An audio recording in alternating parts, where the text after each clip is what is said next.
All right. Hello, class. Good afternoon. Um, Today is going to be our last lesson. I'm going to give you tomorrow to do the last quiz and submit it.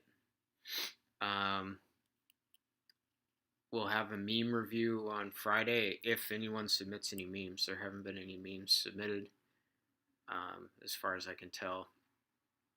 And then I should have your grades up by,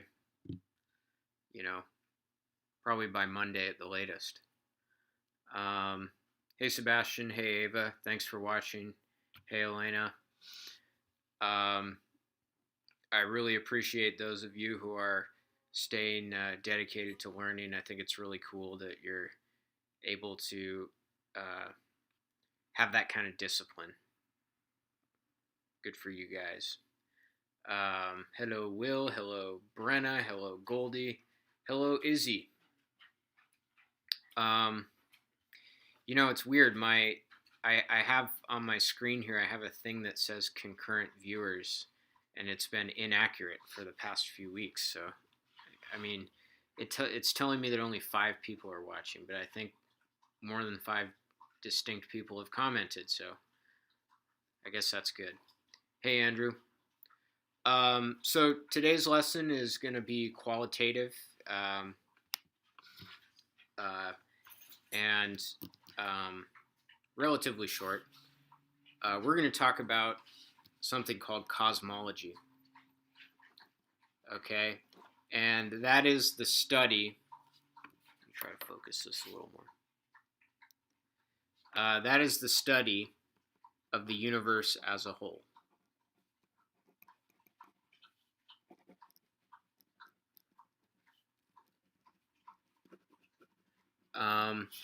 And I'm going to be right back because Bug is licking his water bowl and it's empty, and I can't. I guess maybe it does have a little bit of water.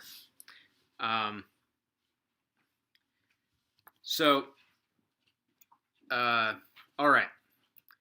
So it's the study of the universe as a whole. So one of the things I want to, first of all, talk about the universe. What are some of the universe's properties that we observe? Well, one of the properties we observe that the universe has is that it's homogeneous. Okay? And homogeneous means, let me move this in closer.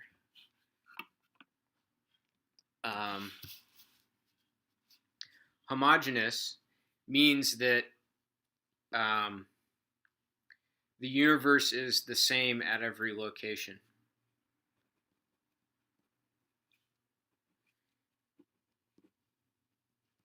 The universe behaves the same way at each location. Okay, so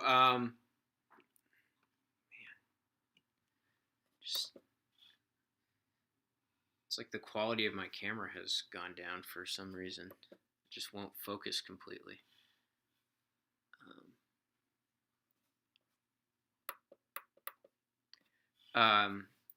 So the universe behaves the same way at each location.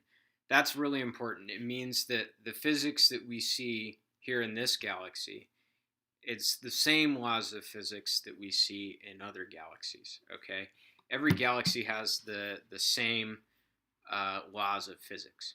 Okay, so that's really important. Okay, you can imagine a universe where the laws of physics are different everywhere, and then we couldn't make any predictions. Okay, except for your little pocket of the universe. So as far as we can tell, the universe is homogeneous. And similarly, the universe is what's called isotropic. Isotropic means that the universe is the same in every direction.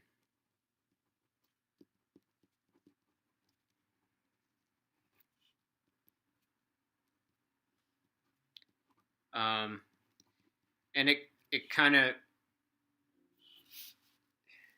it might seem like that is not a different thing from homogeneity, but it actually is. So when we look one direction in the universe, we see the same types of galaxies that we see when we look in every other direction, okay? So the universe is the same, more or less the same everywhere. The same average features, the same laws of physics, and so on, okay? So that these two facts are important, okay? I want to talk a little bit about the history of the universe.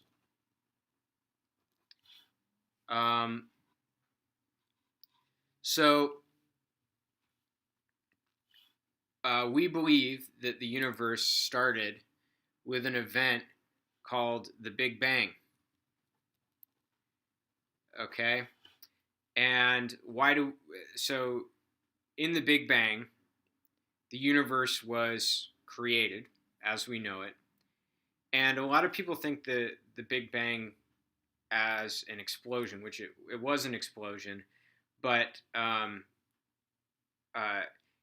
when the Big Bang happened, the entire universe appeared. I'm going to turn on another light.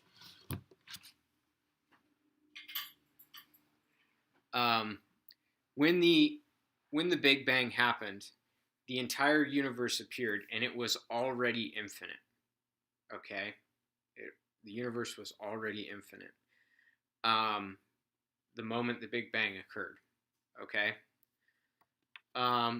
But the universe was incredibly dense. Okay. The laws of physics, because of that density, were completely different from the laws of physics that we know right now. Okay. So the laws of physics changed as the universe expanded. So because the universe was so dense and it had so much energy, it expanded. So it was already infinite, but it became more infinite, okay, after the Big Bang, okay? And so I would like to sort of give a history of the universe, okay? So we have the Big Bang. It's this gigantic explosion, okay? And let's call that time 0, okay? 0 seconds. And then the next time I want to talk about is 10 to the minus 12 seconds, okay? So what happens between the Big Bang and 10 to the minus 12 seconds is kind of a big question mark, okay? We don't really know because the universe was so dense that we can't replicate that density in experiment, so we can't really play around with the physics that were happening, so we don't really know what happened. One thing that appears to have happened is something called inflation. And inflation there was a period where the universe actually had exponential expansion. Okay? Why it had exponential expansion, we don't know. But it appears to have had exponential expansion. And we think that exponential expansion is why the universe is homogeneous. Okay? So around 10 to the minus 12 seconds after the Big Bang, we had basically what was called a quark-gluon plasma. So what are quarks and gluons? Quarks and gluons are the things that make up protons and neutrons, okay? So the universe was so hot that there were no protons and neutrons, and so it was just individual particles that make up protons and neutrons bouncing around and hitting each other, okay? But as the universe is expanding, it's cooling, okay? It's cooling. And so as it cools, those quarks and gluons can form protons and neutrons, okay? And when the protons and neutrons were formed, that was called baryogenesis. Okay, baryogenesis. So a baryon is a particle like a proton or a neutron. So it's, and genesis means, beginning, obviously. So baryogenesis, the beginning of protons and neutrons. But it was too hot for the protons and neutrons to form atoms. So there were no atoms yet, okay? But again, the universe is expanding and cooling, okay? And after a while, we had what's called nucleosynthesis. Okay? So nucleosynthesis, the nuclei of atoms were formed. So it cooled enough that protons and neutrons could come together and make nuclei, okay? And so we think that nucleosynthesis happened roughly 2 minutes after the Big Bang, okay? So I'm gonna keep going down here. So again, it's the universe is expanding and it's cooling, okay? And eventually it cools enough. So we have the nuclei for the atoms are formed, but it's still too hot for the electrons to stick to the nuclei, okay? So the universe is just this plasma. It's too hot for electrons to get stuck to the atoms. And it pretty much stays like this until around 370,000 years after the Big Bang.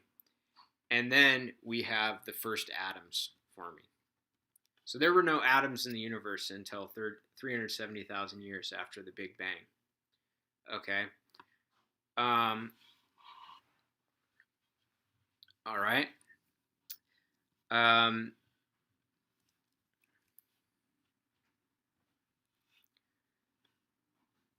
And so an interesting thing happened, okay? Up until there were atoms, light couldn't travel freely through space. Light couldn't travel through the cosmos, because it turns out that ions will block light. Ions block light. And so it was so hot that everything was ions, so light couldn't travel very far before it got blocked. So you couldn't see from one side of the universe to the other. But once atoms formed, we didn't have ions anymore. And so light could travel all the way through the universe, okay? And actually, this is interesting, we can still see that light today. We can see the light from when atoms formed and the universe became clear for the first time. And that light is called the cosmic microwave background. So it's not visible light, but it is light that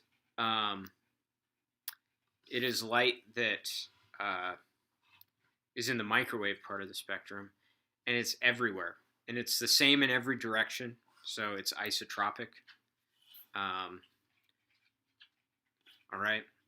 So that's called the cosmic microwave background.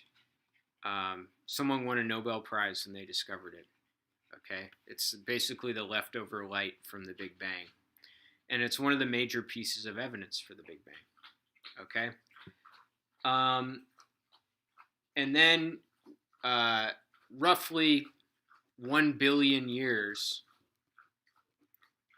after the Big Bang, the universe is still expanding. We start to have stars and galaxies. Okay. And then we get to today. So about 1 billion years ago, the universe had more, or 1 billion years after the Big Bang, excuse me,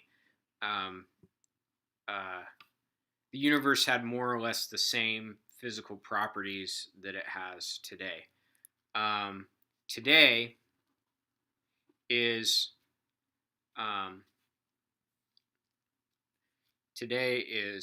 about 14 billion years after the Big Bang. So we believe that the universe is about 14 billion years old. Okay, so yeah, so what is the evidence for the Big Bang? Okay, so evidence for the Big Bang. One major piece of evidence is the cosmic microwave background. So the cosmic microwave background is consistent with it's the leftover flash of the Big Bang, if you will. And it has if we use the laws of physics to guess what the cosmic microwave background would look like after a Big Bang event, it looks pretty much exactly like the cosmic microwave background actually looks like. So the theory in the experiment, the theory of the Big Bang predicts a cosmic microwave background that is pretty much exactly what is observed. Okay. And secondly, of course, the universe is expanding. Okay. So if the universe is expanding, then if we go backwards in time, it gets closer together, right? So there must have been a point where the universe was at an extremely high density. And there's a whole list of things where we make detailed predictions based on the Big Bang model, and it comes up correct with what we actually view. But these are the two main ones, okay? So I wanted to talk about what is the future of the universe.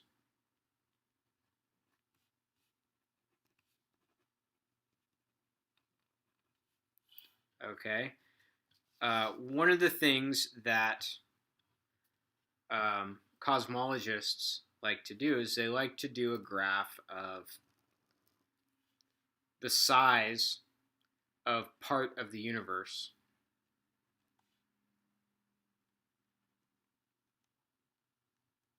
versus time. Okay. The size of part of the universe versus time.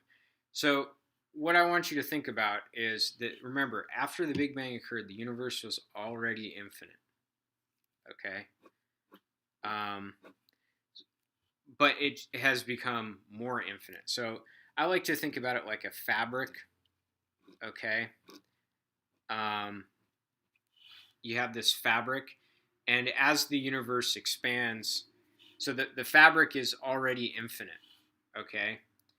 And as the universe expands, the stitches between the fabric, the distance between the threads in the fabric, if you will, gets further apart. Okay?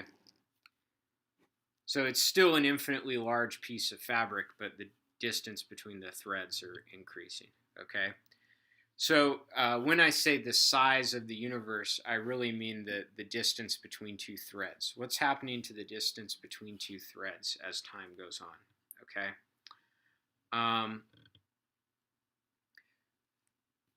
So anyways, there are lots of different possibilities. Maybe we know that right now the universe is expanding, so the size of the universe is going up. But what's going to happen in the future to the size of the universe? Okay. Maybe it's going to just continue expanding at a constant rate. That's one possibility. Maybe the expansion is going to accelerate. Okay.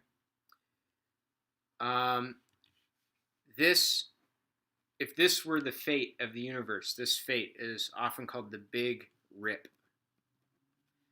The size of the universe gets bigger without limit, and it actually gets bigger faster and faster and faster and faster. So eventually everything is isolated from everything else. Okay? Which is somehow very depressing to me. This is kind of the most counterintuitive thing, because if you think about gravity, gravity wants to pull together. So, it makes sense to me that the universe is expanding because the Big Bang had so much energy that it flung space-time outward. But once that energy has been imparted to space-time, it doesn't make sense that it would, shouldn't gravity then pull it back together? You could have a universe where the expansion slows and it reaches a constant size. Okay. You could have a universe where the expansion slows, and then it comes back. Gravity makes the universe contract back to zero size. All right. This fate of the universe is called the Big Crunch. And this one sort of makes sense to me. Gravity pulls it back down to zero. This one also makes sense to me. Maybe we reach some kind of terminal velocity of expansion. There are some thoughts of a cyclic universe where it expands and it contracts, and then once it contracts to zero size, it basically bounces, and the universe just keeps doing this as time goes on. This fate of the universe is called the Big Bounce. Okay. So what does the evidence suggest? What does the evidence suggest? The evidence suggests that the Big Rip is what will happen. Okay? The expansion of the universe is accelerating. This was awarded the Nobel Prize. The discovery that the expansion of the universe was accelerating was pretty much instantly awarded the Nobel Prize. And it's a really surprising discovery. It's like, why gravity should make the universe's expansion slow down, if anything. So why is it accelerating? Okay. And so that's a major question. So what I would like to do is I would like to talk about some of the unsolved problems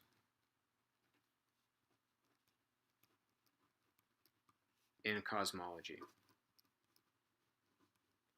Okay. So the main unsolved problem is, why is the expansion of the universe accelerating?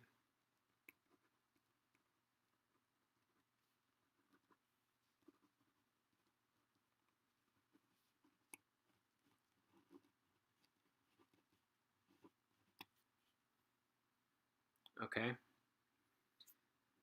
Why is the expansion of the universe accelerating?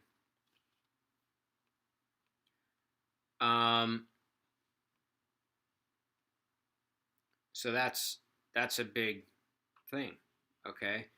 And just like, remember how we talked yesterday about dark matter is explaining why galaxies actually have more mass than they appear to have. The explanation that has been developed is something called dark energy. So dark energy is the name for the thing that makes the universe's expansion accelerate. We don't know what it is, but that's the name for the thing that we have yet to discover that is causing the expansion of the universe to accelerate. Okay, so if you figured out what is dark energy, you would get a Nobel Prize. All right. One thing that's interesting is cosmologists have done a breakdown of different forms of energy in the universe. And you have to remember mass is a form of energy according to E equals mc squared. Okay? So according to E equals mc squared, mass is a form of energy. Okay? I need to pull up my numbers so I give you the correct percentages. Okay. And so what they did is they put everything on the same scale, okay? And when we do that, what we find is that 74% of the energy of the universe is dark energy, okay? We find that 22% of the universe is dark matter. And we find that only 4% of the universe is regular matter. So what we think of as regular matter is actually not what most of the universe is made out of. So this is a huge mystery, okay? Most of the universe is stuff that we can't see. We have a pretty good mastery over the way that regular matter behaves, but most of the universe isn't regular matter, it's other stuff. Okay, and it's everywhere, and we can't even see it. So it's a really bizarre thing. So this is a major unsolved problem. What is dark energy? Another major unsolved problem is matter-antimatter asymmetry. So you might have heard of antimatter. Antimatter. Every bit of matter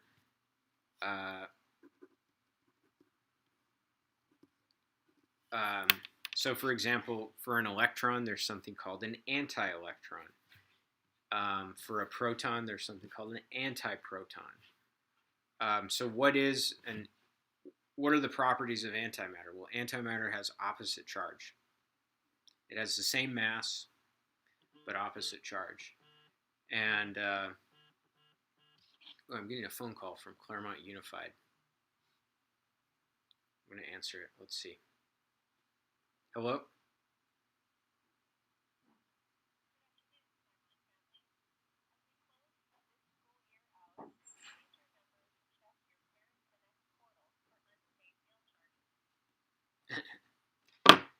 I don't know why I get robocalls from Claremont Unified School District, but I do. All right, so there's matter-antimatter asymmetry. So what that means is that we find that the universe is filled with protons. It's filled with electrons, but there's almost no antiprotons. There's almost no anti-electrons. So why is there so much more matter than antimatter? The laws of physics are actually symmetrical with respect to antimatter and matter. So if we replaced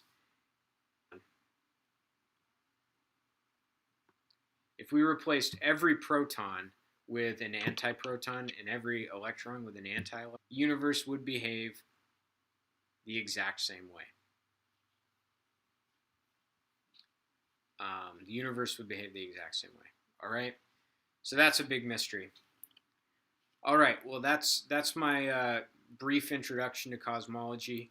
I hope you enjoyed, and I will hopefully see you guys on Friday. And I'll be volunteering around campus during the checkout. So maybe I'll post on the Remind when I'm going to be on campus, and maybe I can say hello